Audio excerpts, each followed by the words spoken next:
Liga 1 musim ini bakal bergulir kembali usai tragedi di Kanjuruhan. Mengenai jadwalnya akan dimulai pada bulan November mendatang. Hal itu disampaikan langsung oleh anggota Komite Eksekutif PSSI yaitu Ahmad Riyad. Menurutnya, format Liga 1 baru selesai sepekan sebelum kompetisi berjalan. Format tersebut saat ini masih dibentuk oleh tim gugus yang terdiri dari berbagai pihak. Salah satunya dari pihak pemerintah, AFC, FIFA hingga pihak kepolisian. Targetnya, sampai akhir bulan November pada pekan tersebut Liga 1 akan berlangsung kembali.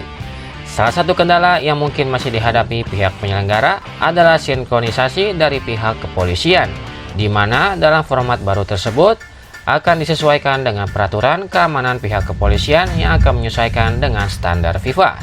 Untuk jadwal berakhirnya Liga 1, Ahmad Riyad masih belum bisa bicara banyak soal itu. Namun yang pasti, jadwal akan memperhatikan jadwal pertandingan Timnas Indonesia dan Piala Dunia yang bergulir tahun ini. Number 2. Baik Persib Bandung yaitu Daisuke Sato memilih meninggalkan Indonesia. Seperti yang diketahui, Liga 1 2022-2023 dihentikan pasca tragedi Kanjuruhan. Diperkirakan kompetisi sepak bola kasta tertinggi di tanah air ini baru akan kembali bergulir pada bulan November mendatang. Mendapatkan waktu libur, baik Persib Bandung yaitu Daisuke Sato akan berada di Thailand. Dia akan menunggu arahan lanjutan dari tim Maung Bandung sebelum kembali ke Indonesia. Sato menambahkan, jika dia akan tetap menjalani latihan individu sesuai dengan instruksi pelatih. Thailand dipilih karena Daisuke Sato memiliki beberapa keluarga di sana. Sebelumnya, pelatih Persib Bandung yaitu Luis Milla akhirnya memutuskan untuk meliburkan anak asuhnya tersebut. Bahkan, mereka akan diberikan hingga tanggal 23 Oktober mendatang. Latihan kembali akan digelar pada tanggal 31 Oktober 2022. Namun, semua pemain akan diberikan program latihan khusus dan akan mendapatkan pantauan dari tim pelatih. Number 3. Arema FC tampaknya harus bersabar dengan 3 pemain barunya yang belum kunjung memberikan performa terbaiknya di Liga 1 2022 ini. Arema FC sempat jor-joran dalam mendatangkan pemain-pemain baru di bursa transfer Liga 1. Tak terlalu mengubah komposisi pemain asingnya, Arema FC hanya merekrut sosok Abel Kamara untuk menggantikan seorang Carlos Fortes yang hengkang dari Singoedan. Selain merekrut Abel Kamara, Arema FC tercatat sudah merekrut 3 pemain berlabel Timnas Indonesia pada bursa transfer Liga 1 2022 lalu. Namun, Arema FC harus bersabar menunggu performa terbaik dari 3 pemain baru berlabel Timnas Indonesianya tersebut.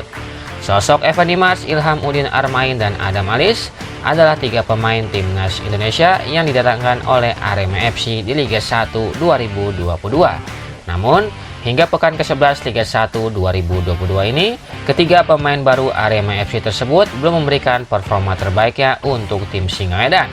Dari ketiga pemain anyar Arema FC tersebut, hanya Evan Dimas lah yang belum berkontribusi gol maupun assist untuk tim Singoedan. Number 4. Meski belum ada kejelasan Liga 1 2022, Persija Jakarta telah kembali menjalani rutinitas latihan. Sebelumnya, Persija meliburkan seluruh aktivitas sepak bola menyusul terhentinya Liga 1 2022 buntut tragedi Stadion Kanjuruhan Malang. Tidak hanya Persija Jakarta, beberapa tim lain juga meliburkan skuad sembari menunggu kepastian Liga 1 2022. Andri Tani dan kawan-kawan melakukan latihan lagi dan langsung dipimpin oleh pelatih Thomas Doll. Sebelum memimpin kembali anak asuhnya, Thomas Doll sempat berlibur di Bali. Memberikan libur, pelatih asing asal Jerman ini justru merasa resah. Pasalnya, harusnya dia sudah memimpin Persija Jakarta untuk tampil di Liga 1 2022-2023. Dia juga berharap kompetisi segera bisa bergulir kembali. Thomas Doll menegaskan jika dia sudah memiliki program latihan hingga akhir pekan ini. Berlatih di Nirwana Park Sawangan, Persija langsung mempersiapkan diri kembali tampil di kompetisi Liga 1. Number 5. Michel Chagas berpotensi besar ditepak oleh PSS Sleman pada bursa transfer pertengahan musim Liga 1 2022. Potensi didapatnya Michel Chagas tak terlepas dari penampilan buruk pemain asal Brazil itu dalam 10 laganya bersama PSS Sleman. Dari 10 laga yang telah dimainkannya, Michel Chagas belum juga mampu memberikan sumbangsi gol maupun assist. Bahkan, sosoknya belum pernah mendapatkan kepercayaan penuh untuk turun dalam 90 menit bermain bersama PSS Sleman. Statistik jeblok Michel Chagas tersebutlah yang membuat nasibnya kini diprediksi berada di ujung tanduk bersama PSS Sleman. Dan mau tidak mau, tim pelatih dan manajemen PSS Sleman harus segera mencari sosok pengganti guna arungi putaran kedua Liga 1 2022. Mengingat, posisi Michel Chagas sangat krusial yakni sebagai ujung tombak di PSS Sleman. Number 6. Supporter PSIS Semarang yaitu Panser Biru menyoroti penampilan pemain anyar Laskar Mahesa Jenar yaitu Duje Javorcik di sesi latihan. Duje Javorcik tengah mengikuti seleksi di PSIS Semarang. PSIS Semarang mengenalkan pemain tersebut secara virtual melalui laman dan media sosial resmi klub pada Senin yang lalu. Disebutkan, pemain berlabel timnas Kroasia tersebut akan mengikuti seleksi di PSIS Semarang selama sebulan ke depan. Dan kini, sosok Duje Javorcik sudah tampak di sesi latihan tim dan berlatih bersama Ali Sesai dan kawan-kawan. Kehadiran pemain tersebut di sesi latihan PSIS Semarang dikomentari oleh Panser Biru. Panser Biru bahkan menyoroti wajah Duje Javorcik yang terlampau serius dan seolah tak menikmati latihan di PSIS Semarang.